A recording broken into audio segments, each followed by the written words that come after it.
In this video, we're going to talk about homeschooling the perfectionist student.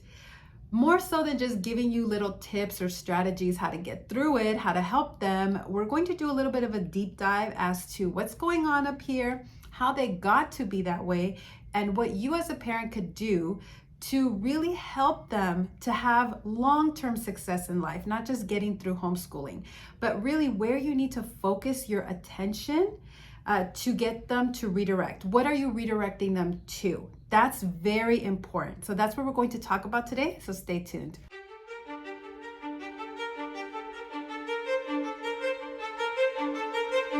Hi there, my name is Karen, and if you're new here, welcome. I like to help families like yourselves achieve sustainable and enjoyable homeschooling.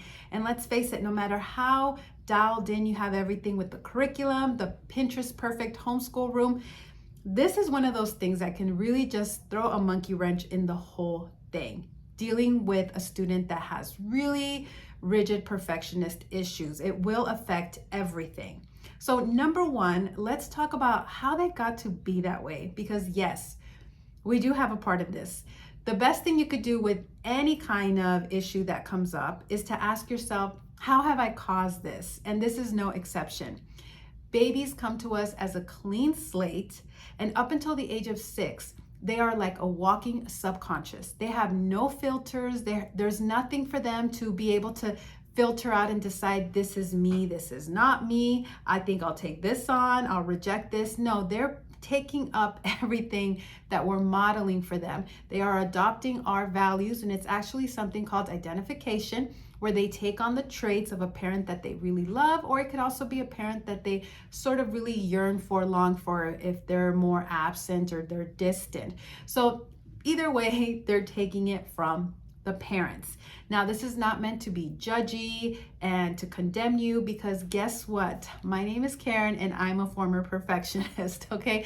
I'm definitely the one of the two of us that had these traits, and I saw them being passed on to one of my kids. And once I saw that and recognized it, it's always easier for us to recognize these bad habits or traits in our kids, but we realized that they got that from us. So it's not too late, definitely not too late to always, because our brains we have neuroplasticity and our brains can change. It's never too late to change this, especially for kids. If you can get this early, it will change the whole trajectory of the rest of their lives. It's super important. So number one, how did they get that way? Let's take responsibility. They got that from us. So keep that in mind if you're the perfectionist parent as we go through these topics and examples, how you can also apply it to yourself, because it's going to be really difficult to guide your student out of this process of a perfectionist mindset if you're still in it yourself. They're going to be getting conflicting messages with what you say and what you're modeling. So just keep that in mind. So now let's talk about where to redirect them to. So what is actually happening in the brain? Well, it's basically two things that I can point you to. There is a growth mindset and there is a fixed mindset. Now, a fixed mindset in the perfectionist student, what am I talking about? What are the characteristics? This is someone who probably most things come pretty easy to them. However, the moment that they have to put forth any real effort into something that is challenging for them, they tend to shut down. They see effort as a bad thing. And because of this, they tend to want to hide and conceal their deficiencies or problem areas. Now, this is obviously a big problem when it comes to homeschooling, especially a self-taught methodology where you're giving them a lot of responsibility over their education. Because if they keep trying to conceal it, well, it's only going to get worse and worse, right? Now, a lot of interesting experiments have been done over this topic. One of my favorites is where they had two groups of kids that had either the growth or the fixed mindset, and they would give them a test online. Now, immediately after they showed them a problem, afterwards they would show them if they got it right or wrong and how to work the problem, and then go on to the next problem. What they found is that the perfectionist or fixed mindset kids the movement, or however you want to call it, right? The activity in their brain was super hyper focused on the feedback, whether they got it right or wrong. Not so much interested in the answer or how to work the problem. They were just really focused, and their brain lit up on the fact, did they get it right or did they get it wrong?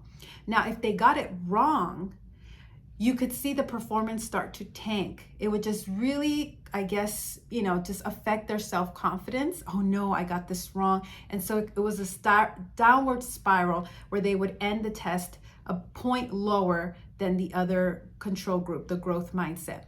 Because again, if you have a perfectionist child, you understand this. The minute something is really hard for them, they just start to shut down, and it affects their self-confidence, and they're thinking, I'm really bad at this. And then it just goes, they shut down more and more. Versus the growth mindset kids, the part of their brain, the activity, the experiment where they were more hyper focused on was the actual answer and showing them how to work the problem. And if they got something wrong, they took it as a challenge and seeing how to work the problem and wanting to work harder. To them, things didn't come naturally easy all the time. They knew that they had to work for things. So if they had something wrong, they just took it as a challenge. Okay, this is how you work the problem. I'm going to try harder. And they challenged themselves. And those kids actually outperformed the perfectionist kids, like I said, by a whole point. So the biggest takeaway I can give you in this video of how to help your students is to get them to go from focusing on good grades, a good result, to instead a good mindset. If you can help them make that transition to see that what matters is having a good mindset, a growth mindset. Over time, during the course of their lives, they will always outperform and do better if they versus if they just had this fixed mindset where I'm either good at this or I'm not good at this. I'm bright, but things start to get hard and I shut down. The growth mindset is always going to win. So again, instead of focusing on good grades or good handwriting or being good at math or being good at memorizing all your math facts, whatever you want to insert here, instead of focusing on being good at that, focus on having a good mindset. That's the winning ticket. Does this make sense? Let me know in the comments down below if this is making sense to you. Now, why do we want that focus? Well, of course, if they realize that I can do hard things, or I don't know how to do that yet, but I can work on it, I can challenge myself, I can work hard on it and get a great result, well, that's ultimately where we want them to go, instead of just shutting down because it was too hard for them or they had to put in effort in the beginning. And when you have a growth mindset, you're obviously not going to be hiding your deficiencies, the things that you're having a hard time with, because you don't see this as a shameful thing, which is how the perfectionist fixed mindset kids do. They see this as something shameful, like this is bad. Basically, they see it as bad that they're not good at this. So always the winning ticket is get them to change, to realize that a growth mindset, that's what you want to focus on. Because once they do that, all of the other things will fall into place, that they can ask for help when they need it, that they're more concerned about the problem and how to work it versus just if they got it right or wrong. The progress that they make with their writing versus just if they produced a stellar essay first time around. So maybe you're out there and you say, okay, I get it, but how can I really help my kid make this monumental mind shift, right? Could certainly feel that way, especially in the very beginning. I have some book recommendations that do a fantastic job at this, one for adults and several for kids. Here is one of my favorites. It's called The Girl Who Never Made Mistakes. So if you have a kid who really hates making mistakes, again, everything we sort of talked about, fantastic book. Another one is I Can Do Hard Things. This is mindful affirmation for kids, just really quick little things. Now, this is one of my favorites. I can't do that yet. And this is actually very NLP-ish, the words that you use have incredible power. I can't do that is very different from I can't do that yet. So always teach your kids to say that yet. But this book obviously goes really into it, and it's talking about the possibilities of their future selves. Now, one thing that probably most people don't realize is it's written in a very hypnotic kind of way. And what I mean by that is it tells a story. It has, again, like that future self and different possibilities of any direction that she could go, right? But it doesn't fully connect the dots for kids. And I'm going to tell you why that's actually very powerful. Whenever you read maybe The Little Engine That Could or some other book that has this sort of hypnotic language, this metaphor, the minute that you tell your kids, like break it down for them, this is just like this in your life, you see how the little engine could get up the hill? That's how you can definitely tie your shoes or whatever it may be. The minute you make that association for them, it really loses its power. They're like, yeah, really, Mom? But if you don't say anything, if you read that book with that language, with that metaphor, don't connect the dots for them. Their mind will naturally do it subconsciously, and that is where things take to create new growth, new patterns, new habits.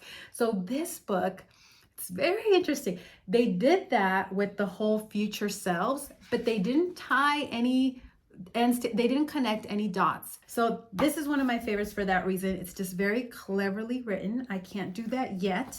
Now, another one that just really deals with the brain, how the brain works and how it can change, you can stretch it, is Your Fantastic Elastic Brain. Stretch it, shape it. This is great for younger kids especially. It really talks about how the brain operates, the different parts of it, and just how you can get better and better when you work on things. So that's that one. And one last one is sort of like a workbook, is The Growth Mindset for Kids Workbook to Practice Mindfulness and Develop a Healthy and Positive Mentality. So it's just really clever here, and little exercises that they can do to help change their mindset. So this is actually putting into practice. If you're really having a hard time with this, yes, the books help explaining the concepts, and then a workbook like this can help with actually adopting new habits. Now, for the parents, I would really recommend this book, which is Mindset, The New Psychology of Success. This is by Carol S. Dweck. How we can learn to fulfill our potential. This is great for parenting, business, school, and relationships. Very popular book. This really goes into kind of what I was talking about here, the growth mindset, the fixed mindset, and how to get to that growth mindset. This is great for parents. Like I said, if you're that perfectionist parent, if it's all or nothing with you, okay, I know what I'm talking about, and you stress out if you can't do everything perfectly your way, just so at your timetable, your timing, and you have that sort of, if I can't do it this way, I'm not going to do it at all, or whatever it may be. If you are still struggling with that, but you're trying to teach your kids about a growth mindset, obviously you're going to come across very hypocritical. So yes, this is something you have to work on too. But I don't want you to think like, well, if I can't fix myself, I'm not going to teach my kids about this. No, this is so important for your kids' future. You really need to do this. You really need to help them take the focus off external factors, external feedback, performance, grades, and really help them to instead choose to focus on a good mindset. It's going to carry them so far in life. So don't be a perfectionist and think, well, if I can't fix myself, I'm not going to help my kids. I know this is getting all kind of meta and self-aware here, right? But just do it. Get these books from the library, or buy a couple of them, or just talk to them about it and explain to them what you've learned, and then work on it together. It's okay. It's fine. I did it. We are working on it together. Now, if you find this video helpful, these are the kind of topics and things that I love to talk about during our weekly live Q&As. I'm there to answer your questions. You can submit them ahead of time, or I answer them in real time. I like to think of it as sort of a group coaching call, because I don't do one-on-ones anymore. So this is a great opportunity for me to connect with you all live. And these are the things that I'm really passionate about and I talk about. It's a lot about mindset. It's a lot about us and things that we can do to trickle down to positively affect everyone around us, especially our family. These are the type of topics we talk about. So I will leave a link down below. In addition to joining me live every week for these live Q&As, you also have access to all of my courses. And there's a course in particular called Sustainable Homeschooling 101. And in there, I have the very first phase is mindset. And I go over not this in particular, but your vision, outcomes, you controlling your state, your emotions, how that affects everything. So I go into sort of the psychology and the mindset behind how to make homeschooling both sustainable and enjoyable. So I will leave that information in the description and comments down below if you'd like to check it out. Thank you so much for watching this video. I really appreciate it. If you could please give this video a like, I would really appreciate it. It helps me with the YouTube algorithm because as you can see, these type of videos don't really get a lot of traction for me on YouTube. So every like that you give it helps it for then maybe more people to see it on YouTube. And I think this is definitely something that plagues a lot of homeschooling families, but they're just trying to sort of push their kids through it and deal with it. And this is actually, I think, the better way to go. All right, thank you so much for watching. Now, I think you would really like this video, but YouTube's algorithm thinks you'd like this video instead. So whichever one you choose, I will see you there. Bye for now.